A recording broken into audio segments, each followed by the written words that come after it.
Welcome to the Sports Hangover. I'm Michael Benatar, joined alongside J-Dog. Mike, it is good to see you. It is Super Bowl week, but also you went skiing, and you were just telling me maybe you had a wipeout. Yeah, little fall, not a big deal, nothing. Just first run jitters, get them out of the way. First run of the trip, that can go dangerous. If you get hurt bad, that's your only run. Well, you're on a new mountain. You don't really know which way to go. You're like, oh yeah, some blues. Blues look nice and easy. Then just ran into a blue that was a little too icy, a little too steep. Not a lot of snow out here. Pretty warm on the West Coast. I think we hit 80, 82 degrees today, so it's pretty hot. Oh, it's warm where you're at. Yeah. Had to put the AC on today, yeah. So AC? Yeah. What's that stand for? Yeah.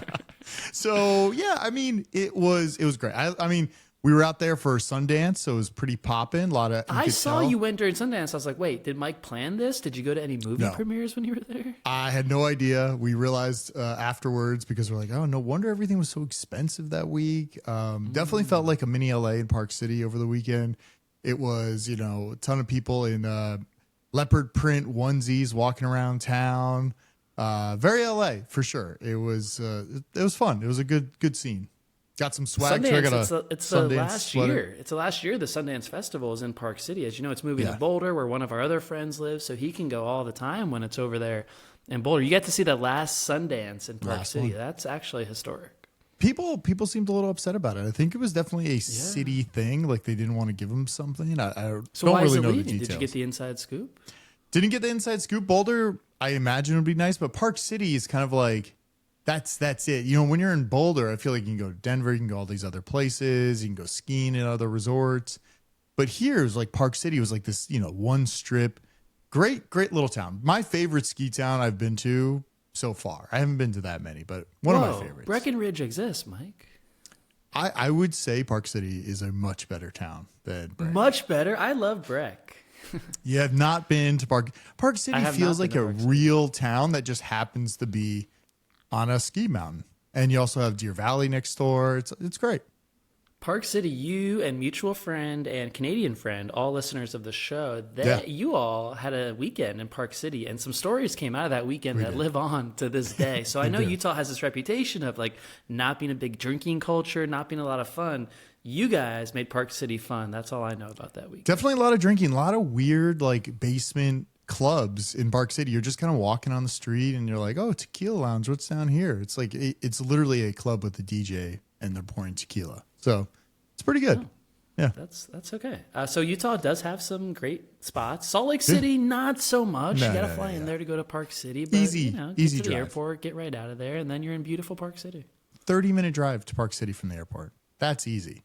Right? That's crazy because I've been to Salt Lake, but I never made it to Park City. I went on a great hike by University of Utah football field. It's like their campus is out in the mountains right there. Maybe you drove by it. Great hiking, but I didn't make it to Park City. But glad to hear. Get a great time. Ice is not your fault. The ice is not your fault. It was too warm on the mountain. It was just a little, we're out early, slipping, coffee. James wasn't sleeping, altitude, all this stuff. It all factors in. All this stuff. I wish I could have given you some of my cold weather. We were negative 15 wind chill over the weekend. Whoa. My first Sunday without NFL, and it was negative 15 wind chill. I was searching the TV on Sunday. Like, where are the sports? There was golf. There was basketball. There was no football. Even the Pro Bowl isn't on Sunday anymore, which I found out that morning. What day is it on? It's like literally tonight during our podcast, the Pro Bowl is happening. Oh, it's Monday night. Little relevance. Today's Tuesday, actually. Today's Tuesday. That the Pro Bowl has. I know, it's on a random Tuesday. That's how far the Pro Bowl. As we were kids, it was like Hawaii. It was like all the greats. It was tackle football. Now it's a flag football, and Shedeur Sanders is playing in the game. God, how much this thing has fallen. He's in the Pro Bowl. He's a Pro Bowl QB out there. It's great. I'll tune in. I got nothing else to watch. I think Joe Flacco retired like 6 months ago, and he's in the Pro Bowl. Not a lot of people want to go, probably. Can't you turn it down? Can't you be like, I don't want to attend? Everyone turned it down. I heard Steve Young talking today on a story. He said when he played the Pro Bowl in Hawaii, they would all drink and party. All the NFL players would. But Reggie White, who was the best sack master back in the day, very religious guy, Reggie would not drink, would not party. And Steve Young, the hardest he got hit all season long was by Reggie White in the Pro Bowl because Steve Young was partying all weekend and Reggie White came up and blindsided him in a game that didn't matter. That's great. That's what it used to be. That's what they took away from us. They really did. Jeremy, we got a big show. We got to talk about Well, first of all, I know we got to talk about the Olympics are coming up. That's big in your world. We might have to take a little pause here for a little bit. We got Super Bowl. We got a lot of I want to talk a lot of prop bets. I want to talk through my process of the game. You said I was going to write down kind of like the script I could see happening, and that's what I kind of bet my whole prop sheet off of. I am in a gambling contest. Got to talk about that. I only have $400. I have to hit a big long shot bet. These will be long shot bets, but tomorrow I am sending out a full betting guide on our Substack. It was so big, Substack told me this email is too long. There are too many bets. Too long. Too many newsletters long. in one email. So it's a lot of content, and it's a lot of like, you want to make money on this, right? So a lot of times, years before, I've said this again, you don't want to bet too much. You want to bet like a normal amount you usually do on a game. If you're betting 3-4 bets, good, but you don't want to go and start betting 100 bets. You're not going to win anything. You got to keep it tight. Go with what your gut says. Less quantity, higher quality is what you're saying. Well, it could be lower quality, but higher odds too. You want to make your bets count. Is kind of what you're saying. You don't want to spread them out too many. The idea might be, I'm going to watch the Super Bowl all day. I want to have 100 bets on the game. You're going to win maybe 51 of them maximum. So maybe bet less so you have a little more coming in. Also, you don't want to be stretching out about everything. You don't want to lose $100 on the coin flip. You don't want to lose $100 on how long the national anthem is going to be.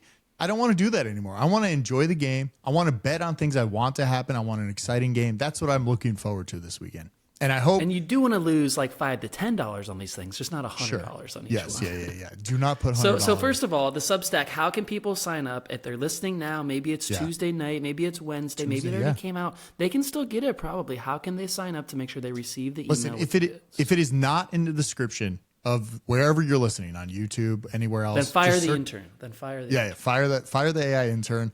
Go over to Substack and just search Sports Hangover. You will find it. It will be there. It is one of the greatest betting guides I ever put together. It's great. Mike, this is like a manifesto, is what you're describing. Basically a manifesto. And I'm gonna check it the following week. I'm gonna put out one and see how we did on all the bets, because there's a lot of bets. Yeah. Great. So I'm excited. You want to preview some of those for the people? We're not going to give everything away on the show, but we should give them a preview probably. So I'm obviously, you are no longer in it. You went bust betting the Rams in our gambling contest last week or two ago. I went bust on the Bills, and I've been saying for 3 weeks the Bills should still be in the Super Bowl. And I'll say it again, this is a better Super Bowl if Josh Allen's in it. Am I wrong? Mike? Well, we found out that he had a broken foot or fractured foot, right? So like that's information we need to know. Like, tell us. I'm not going to bet on you if you have a fractured foot. Like, tell somebody. Honestly, I would have definitely still bet on him with a fractured foot, but I would have gotten better odds on it, and I still wouldn't have won, but still would have made me feel better if I would have won. I do think those injuries need to be reported. I think you got mad about this as soon as you saw it in the text thread. Maybe I saw you getting upset about this. Yeah. He comes into the new coach press conference on crutches. I never knew about it. I put my whole bank load in this contest on Josh Allen. He's got the broken metatarsal bone in his foot. So if it's broken, he's injured, he's walking around, he's just saying, I'm not telling anybody. If he's doing that and didn't tell the medical staff, I'm okay with that. Like, he's a player. He wants to play. I'm going to go out there and do it. It's like all the hockey guys. Hockey guys will go out there with like broken collarbones, fractured legs, and they'll go out there and play. And then afterwards, you'll find out it's like, oh yeah, he had like 3 broken bones in his body. That I'm fine with. Do you think the trainers are not supporting these guys? Like Josh Allen, the week of the game, he goes to his favorite trainer and says, yo, something really bad in my foot. We can't put on the injury report, but can you do something about this? I guarantee you they're helping him with his foot. Jeremy, he's not hiding it all week, right? If he said that, I would be pissed, because that medical staff better go report something's going on. Then, Mike, you need to get pissed, because the Bills do not want him hiding injuries throughout the week of a playoff game against the Bills or against the Broncos. That was a 3-point game that went to overtime where maybe the injury had an effect on the game. Listen, it better not happen next year. We know a lot of weird gambling stuff went on in 2025 with all the NBA, all that stuff, weird poker games. We know it's going on. It's just hard to catch. Hopefully, because that's what's scary, betting on the Super Bowl. It's like, okay, we heard Drake May's shoulder a little injured maybe. He didn't throw one day. What's going on? Is he practicing at the facility where the 49ers practice? Is he getting injured over there? I need to know this stuff. If his arm is not working, I'm going to really bet that there's going to be a lot of interceptions. Now, I do have a bet about But Mike, why does it matter that Drake May's arm starts working now? You can argue it hasn't been working the whole playoffs, and they keep winning games without their offense doing anything. Maybe they don't need a functioning offense to win the Super Bowl because they've made it this far without one. I agree, but if it's an injury where it's actually hurting him and getting sore, and he's going to be good in the first half, maybe I bet under in the second half because he's going to be a little more injured. Listen, it's going to be great temperature out in San Francisco, probably like 55, 60 degrees at night. Beautiful temperature to play the game, right? Yeah. He's going to be nice and warm. Be nice. Kind of an early game on the West Coast, 6:40 Eastern kickoff. That's 3:40 Pacific. Sun is out the first 2 hours of this game until Bad Bunny takes the stage. I heard maybe a longer than normal halftime show to allow Bad Bunny to perform some extra songs. That's a rumor. It's just a rumor. Some of his songs are jams, but ultimately, I don't think I'm as excited as like when Dr. Dre and Eminem and all those guys were there. So we'll see how it goes. Well, hopefully, he puts on a show. Middle-aged white men, not Bad Bunny's demographic. That's who we are at this point. Some of his songs are good, but I could not name his songs. I like That's some my too. problem. They didn't. My point is, they didn't choose them for us. Like they know we're watching the game. Middle-aged white boys are locked in. So they it's got it for all forced the upon us. peripherals, the younger fans, the kid fans, the Latino fans, whatever it is. I think forced is a strong word. Bad Bunny's not a bad performer. We're not excited. I mean, I will say, crushes it on SNL. Bad Bunny, I think, has great comedic timing on SNL. I'm a big SNL guy. I watch all of them go up there. Bad Bunny on the top of the list. Kind of like, it reminds me a little bit of Drake. Because Drake was really good on SNL as well. Bad Bunny, great. Go watch that episode. Great on SNL. Comedy's about timing. And if these guys rarely have good timing, the musicians often are much worse than the actors because they're not normally doing it. So when you get good comedic timing, it really transcends acting as a whole. Yeah, so if you want to get hyped up for Bad Bunny, go watch SNL. He's great. Okay. All right, I'm going to get into some bets, and let's talk through them, because this is how I wanted the game to go. Now, I'm not going to tell you the final score. I do have 3 exact final scores I will be playing this weekend. These are exactas that you're betting on. Yes, but first, we are going to start out with something that hits 25% of the time in Super Bowls, which is not that high, but I am going 0-0 first quarter in the Super Bowl. 0-0. Everybody's a little stiff. Everybody's like, I don't know what's really going on. Maybe defense is playing tough. You got to, fix it up. Because a lot of it's scripted at the beginning, right? So we have like 10 plays we want to play right off the bat. We'll see how the defense reacts to it. We can adjust later on. 0-0. Thoughts on 0-0?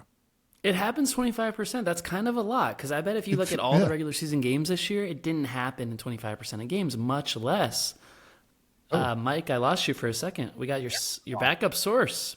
Source is here. All right, we'll go with that. Wow, it just switched over. That was great. Great. Mid thought. But I think Super Bowl teams, like you said, they come out flat so often, and there's so much build up to these games. There's so much nervous energy. There's so much anxiety. I think players are throwing up before the game starts. They're not doing that in October and November before games. So I think the idea that it's 0-0 is a fine idea. My pushback on that is the Seahawks have a great offensive coordinator, Kubiak. He's so good. He just got hired as a Raiders head coach to go take the number 1 pick, and Tom Brady trusts him in all these things. The greatest offensive mind in football, Mike, he scripted the first 15 plays. The Seahawks have a really good chance to score in the first quarter. Can I tell you something? This is what scares me the most.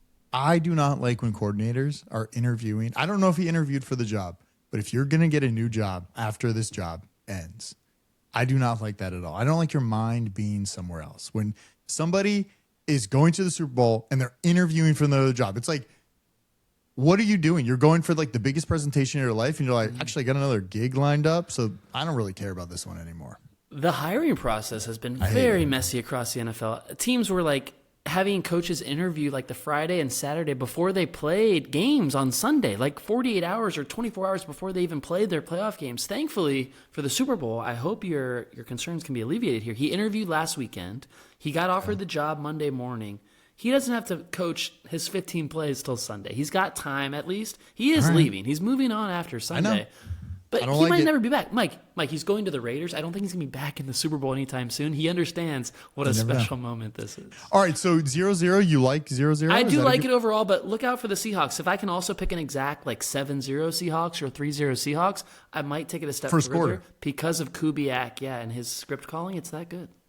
Well, this kind of goes alongside it. Second half higher scoring the first half, because if we get 0-0 the first quarter, we assume that the second half should be high. Both halves might be low scoring with these defenses. Well, it depends on what kind of game you're playing here, because I got some high scores, so this might not all match up. You scripted out 3 scenarios, so does that mean they're all high scoring, and you're not betting on a low scoring outcome in any way? Jeremy, I had to do a lot of math. So the first thing is the over under is set at 45. So there's only a few outcomes. You can say, well, we might go slightly over or slightly under that. So where are we going to put the game at? So I do have that, but we'll get to that in a second. I got a few more little individual bets. Interceptions thrown over 2.5. Now, this is a stat which is terrifying to me.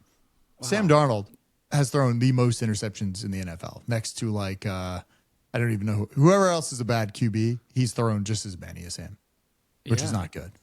So you're going over 2.5 in the game. Over 2.5. Yeah, I figure defenses are good on both sides. We got Patriots defense against Sam Darnold. Maybe a pick there. Maybe we get 2 off May.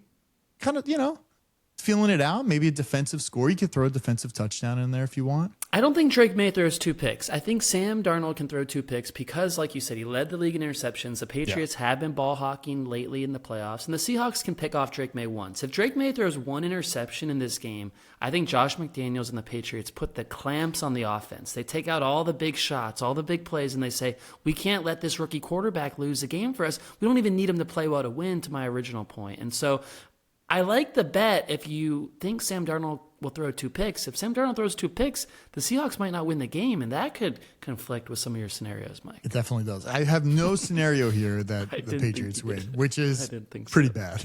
I agree with you on that, actually. Here's one that I don't think is going to happen, but when's the last time a non-QB won MVP?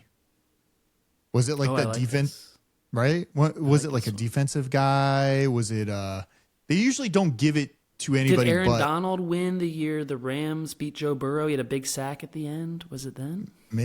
Wait, was that the Patriots game or no? When that was Bengals Rams in that one. I don't know. Which one are you thinking of? Rams? Patriots? I was thinking of the low scoring. That was a party at your house and it rained. I flew in for that and it rained. I was like, what am I doing here?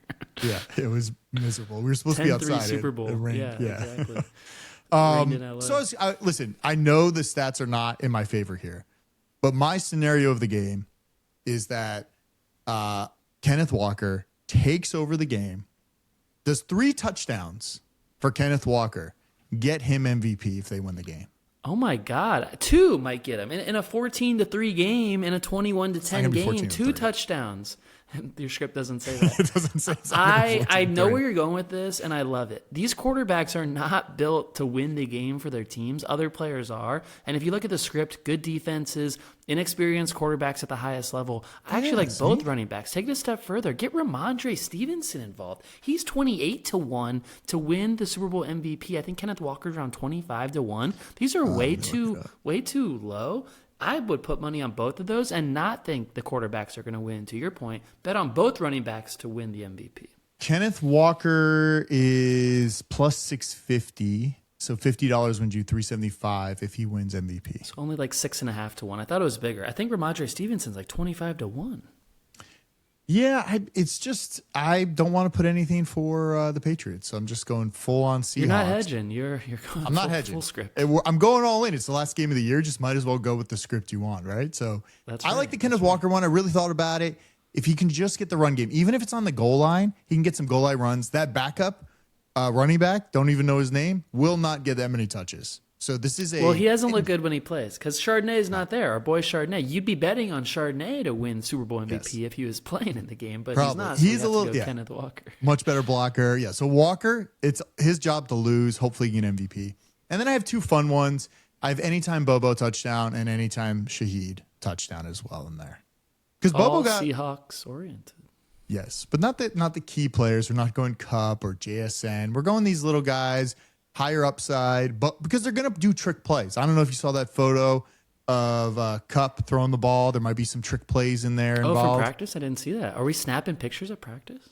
It looked like they're snapping pictures, so I don't know if that means is there going to be what is it, over 2.5 QB thrown touchdowns? That's another bet you could throw in there if Cup's going to throw a touchdown or something. I'm expecting some trick plays out of this team. If Cup can throw the ball, I'm in on that, and I think that will be a lot of fun. I like the Bobo bet, although he has a very low. He doesn't play many plays. Like his usage is extremely low. But he cashed in recently, so maybe they have some goal line red zone plays for him. The Shaheed touchdown. I'm afraid I like Shaheed in general. I think his value across the board is overexposed because of how hot he's been with punt returns, kick returns on big stages. There was that Rams Seahawks game at the end of the regular season. He had the punt return or the kick return. That was in front of everyone. He had it again recently in the playoffs against the Niners. That's in front of everyone. So everyone's watching these big moments. It's like better if you watch a random 1:00 game and you see Shaheed go off and you like keep that in your back pocket like you are for Bobo. I don't dislike the play. I just know you're not getting any value on anything Shaheed related. Well, I just imagine Shaheed will be used kind of like a running back a little bit, like old Percy Harvin style, like might do some jet sweeps, might be running around. They have no one else back there. Walker needs a break. They don't trust the other guy. It might be like a trick play to him. I feel like Shaheed will be involved a lot because they got to use him because they're probably going to lock down JSN. But I'm excited for the game. So all right, so I got a few scenarios here. Where do you want to start? Because I started doing math. I said my score was going to be like 34-17 or something like that. Yeah, you said that a few weeks ago. And they'd win by 16 or so, I think you said. So it was too much because we want to get closer to the 40 to 45, 49 area. We'll go a little under, little over. Where are we going to go with it? So I think I started out with Seahawks 24, Patriots 17. Close game. It could be that like last driving score. The Patriots are trying to go down the field with a minute and a half left or something. Patriots are role up. Reversal from the last time they played in the Super Bowl 10 years ago. Drake May's at the goal line. They should give it to Ramondre Stevenson, but they don't. And Drake May throws a pick. So the Seahawks win at the end. I love that storyline. I like that one. That one seems maybe too easy, like 24-17. That feels like a score you would just kind of type in. Mm-hmm. So the more unique one would be the 28-10, right? So we're still hitting the under there, right? So we're only at 38. I don't think the over is going to hit. So that's why I'm like, okay, I got to try to stay under the total if it's at 45. Now, if it's at 50, maybe people might do over or under. I don't know. But I definitely think people are going over on this one. 28-10. You just stopped me in my tracks. If it's 28-10, America's not having a great Sunday because it's like kind of over from the jump. Once it's 17-3 or something, it's like, what are we doing with the rest of our night? The party, everyone's taking shots, not watching the game. Things can go off the rails here. So you don't like that? 28-10. I don't disagree with it because I think the Seahawks can absolutely blow the Pats out. It's not what I'm rooting for. It's like hard to root for a blowout, right? Yeah, well, it's not like I feel like it could be tied 10-10 going in, right? Something like that, maybe. I don't know. 0-0 after the first. So or 0-0 after the first. That would be a 28-10 game right there. Yeah. All right, the next one that I feel like might be the scenario we would This one's going over. This one's going over, right? You have one over. Well, I have one more that's over, but this one is not over yet. This one is 24-20. 3 unders. 24-20. Oh, 1 Seahawks. point under. That one feels like the one the book wants. A 24-20 game. You can't win it with a field goal here. You got to go for a touchdown. I like that spot a lot. You have to see my ChatGPT history. I'm like, okay, here's my thing. I have a sheet up right now that says how to score 31 points. There are quite a few ways to score 31 points. 31's a pretty common number, so I'm not surprised by that. But like it's 3 touchdowns, 2-point conversions, 3 field goals, or 3 touchdowns, 3 extra points, 2 field goals, 2 safeties. You can get there a lot of different ways. But I'm just saying. You can. Yeah. Even 4 touchdowns and a safety. Yeah. Just a lot of, I was just really trying to think of every scenario. So you don't like that one either. 24-20.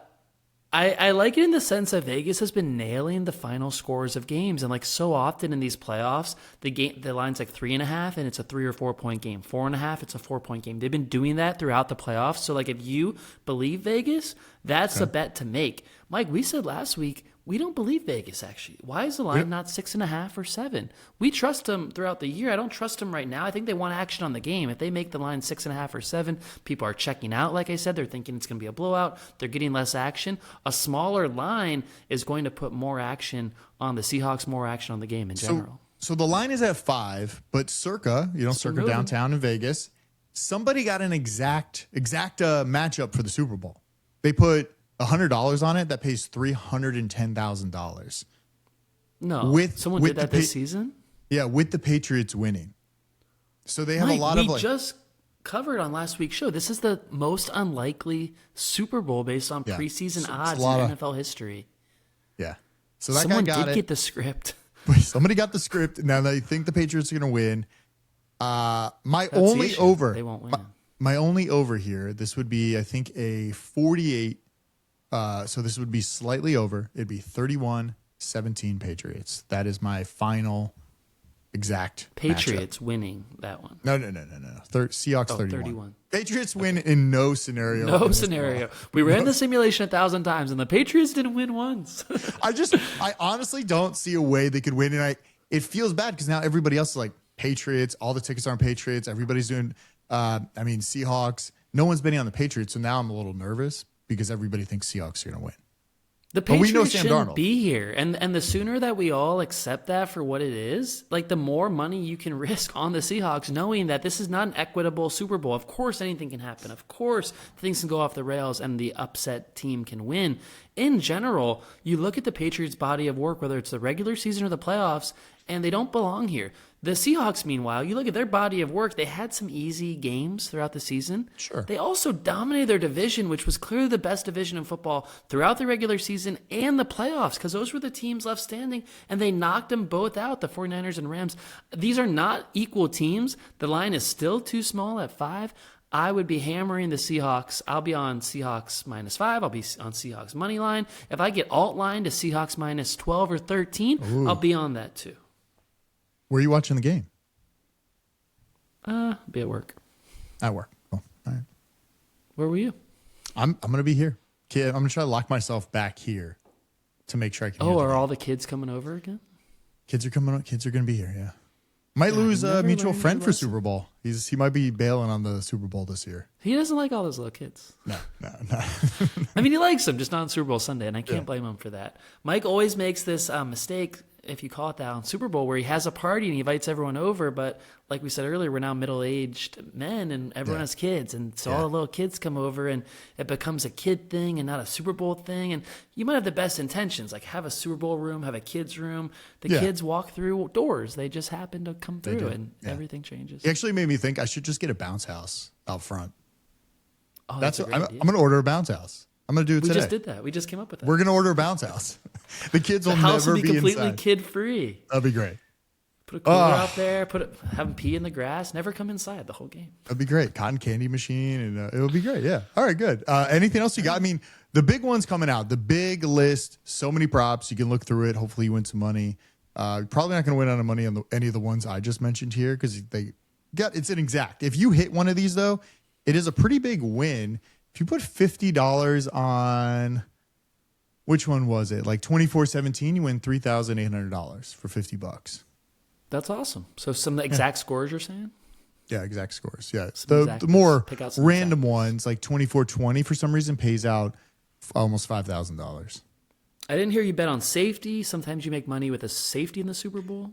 No, just avoid it because I feel like do you think I have a better shot at getting exact points than a safety happening? Like, Exact what are my points odds? is really hard. When you really run those simulations, I think exact score is really hard. Safety's But it's not like it's going to be a number we haven't seen before, right? So there's only so many scenarios we could go into where if we think the defense is good, okay, low scoring. So does that mean it's going to be a 20-24 game? Like, is that a low scoring game? 44? Kind of. It's under. I think you need to take a position, like Seahawks, low scoring. So the winning score is under 20, and now you're cooking because now you can play around like 18-16 or 17-13, kind of like lower scoring where people might not think that. I got to throw in one super low score, right? Just in case. If that's what we believe, the quarterbacks aren't that good. The defenses are really good. There's gonna be nerves in the first half. Like you're kind of getting yourself there. I think the next step to some of this is like 17-10 or 17-13. Okay, 17-10. All right, interesting. But we don't want that kind of game, though. It's going to be a shitty game. No, we don't. Mike, Super Bowl Sunday is a crazy day this year because beforehand, well, first of all, 6-hour pregame show. You can't have a too long pregame show. So that starts at noon Eastern, 9 a.m. your time. But before that is live Olympics from Milan Cortina, Italy. And then after the Super Bowl, Tarico, trophy presentation, goes right off the air, right into Flies. Olympics, and then he's hosting from the field that night. And so it's not Super Bowl Sunday, it's Olympics. Wait, he's plus Super hosting Bowl the Olympics plus more Olympics on the field? From the field right after the game's over. Whoa, they're Sunday working night. that guy over at NBC. Hopefully he gets a good Then bonus he this year. flies to Italy after that. He is working a lot. I just want to say, I don't know, Lindsey Vonn skiing in the morning, Tarico hosting Olympics at night. This can be a 2-in-1 day. We can balance both of these on Sunday. I need to get more excited for the Olympics. I feel like it's hard because I don't see anything about it. I kind of do, but then you don't really know what's going on. We don't really know any faces. We don't watch TV, so I'm not sure where you would. Well, I'm on SNL watching SNL. NBC should be dropping some hints to me. You should see it there. You'll start to see Legendary February. Of course, it's a big deal. I'm sure you've seen something about that. Olympics in Italy, they start on Wednesday. Opening ceremonies on Friday. The Italian Alps, Mike. I've got some friends over there already. Looking beautiful. The Dolomites, they're called. The sun sets on the Italian Alps and they become red and orange. That's going to be a beautiful sight for all the downhill sports. And it's kind of two cities. It's Milan. It's like the fashion center of Italy, plus Cortina up in the mountains. Kind of dual cities with this Winter Olympics. So winter, not as big as the summer, but still a big deal. I think winter will be great. Sounds great. At least there's snow out there. If they did in the U.S., there's no snow. Yeah, too much snow maybe. Too much. Flew in the Salt Lake Airport. They already have a giant rock that says the 2034 Olympics. Wow, we felt like it was a little soon, right? 8 years out. Yeah, Do you think? A little early. You gonna tell them? Put that away for 6 years. Yeah, it's this is all you guys got? I don't know. LA's got stuff all over LAX. Is that okay? Because it's in 2 years? Well, it's in 2 years. They've been prepping for this and still nothing I feel like is ready. The airport's a fucking mess. So, well, LAX will never be fixed, but other parts of the city should be ready for the Olympics. We'll see. That's it. Betting guide dropping Thursday, Wednesday night. Hopefully we win some money. Hopefully the Seahawks, we are winners. We'll be back early. Live show Monday morning. Mike, you've dreamed of the Monday morning live show, and it's happening after the Super Bowl. Not a bigger game all year to recap. We'll be here just like the table at ESPN, breaking it all down with our Monday morning quarterbacking. Can we just talk about something real quick now that the show's almost over? Have you watched any podcast on Netflix? I don't have Netflix. Okay. Well, get Netflix. There's a lot of good shows I'm actually on Netflix. mad. I'm actually mad about it.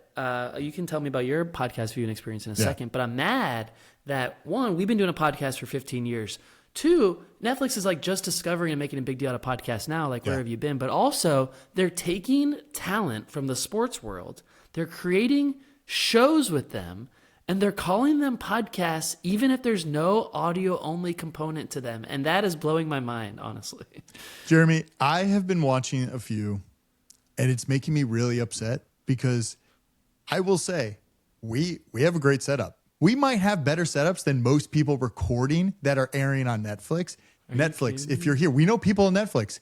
We're here. We do this every week. We are happy to go live on Netflix, and we have great. We can put some more sports memorabilia back here. You want a poster? Netflix branding. I got a spot for Netflix. Yeah, whatever you want. We got it. Why? If you're on Netflix, watch the podcast. It's a weird thing because it is weird watching face to face because I feel like sometimes people are I don't really stare into the camera much, but I'm looking into it right now.